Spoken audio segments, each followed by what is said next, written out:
ایسے میں chief election commissioner پر عدم اعتماد کا اظہار کر دینا کتنا پریشان کن ہے۔ نہال ہاشمی صاحب نے بھی ہمیں جوائن کر لیا۔ نہال ہاشمی صاحب، آپ مجھے سن پا رہے ہیں؟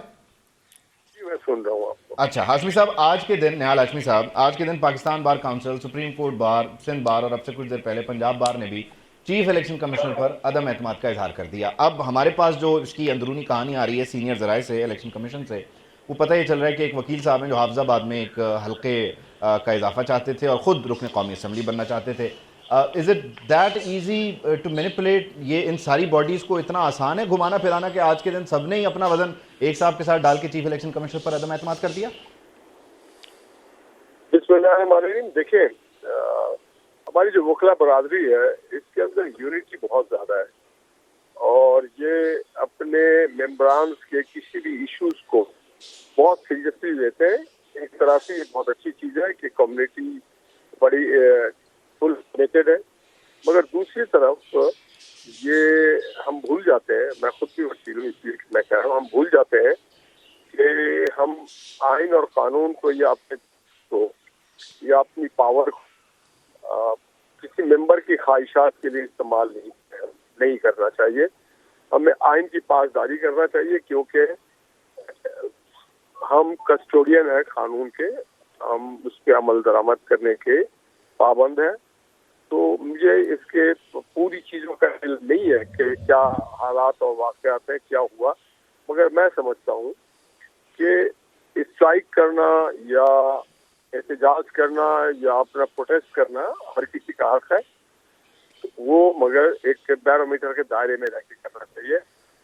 جو وکیل صاحب نے فائل کیا تھا اور حافظ آباد میں اس حلقے کے حوالے سے بات کرنا چاہتے تھے، ان کو چاہیے کہ وہ الیکشن کمیشن میں اپنا پٹیشن فائل کرتے، اور اگر وہاں سے ان کی سنوائی نہ ہوتی تو پھر وہ عدالتیں ہیں جو نہیں انہوں نے کیا۔ نہال ہاشمی صاحب، let me brief you because آپ تھوڑا لیٹ جوائن کر رہے ہیں۔ ان صاحب نے الیکشن کمیشن سے ریکویسٹ کی، 3 ممبر بینچ بنا، انہوں نے ان کی پلی کو انٹرٹین نہیں کیا، پھر اسلام آباد ہائی کورٹ گئے، اسلام آباد ہائی کورٹ نے آرڈر کیا کہ ایک نیا بینچ اس معاملے کو سنے، فل بینچ بنا، 5 ممبر بینچ تھا جس نے اگین اس کو ریفیوز کیا، پھر انہوں نے کہا کہ میں دیکھ لوں گا، اور پھر انہوں نے یہ آج کے دن وکلا سیاست کے ذریعے یہ دباؤ ڈال دیا۔ یہ ہے اس کا ٹوٹل۔ دیکھیے ہمارے سندھ میں بھی لوگوں نے الیکشن کمیشن میں جا کے اپنا احتجاج کیا، پھر وہ ہائی کورٹ گئے، پھر وہ سپریم کورٹ میں بھی تھا، اور ہمارے یہاں 3-4 اضلاع میں یہ ہوا ہے، کراچی کے ڈسٹرکٹ ویسٹ میں ہے، ڈسٹرکٹ ملیر میں ہے، حیدرآباد اور میر خاص میں یہ پٹیشن فائل کی گئی تھی۔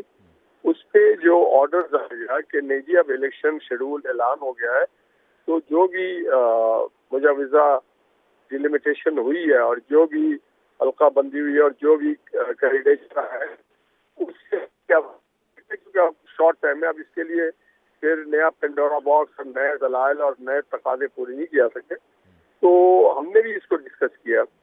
تو اس میں یہ ہے کہ جو سپریم کورٹ ہائر اتھارٹی ہے اینڈ فائنل اتھارٹی ہے، اور جو فائنل اتھارٹی ہے اس کے بعد کوئی اتھارٹی بچ نہیں جاتی ہے۔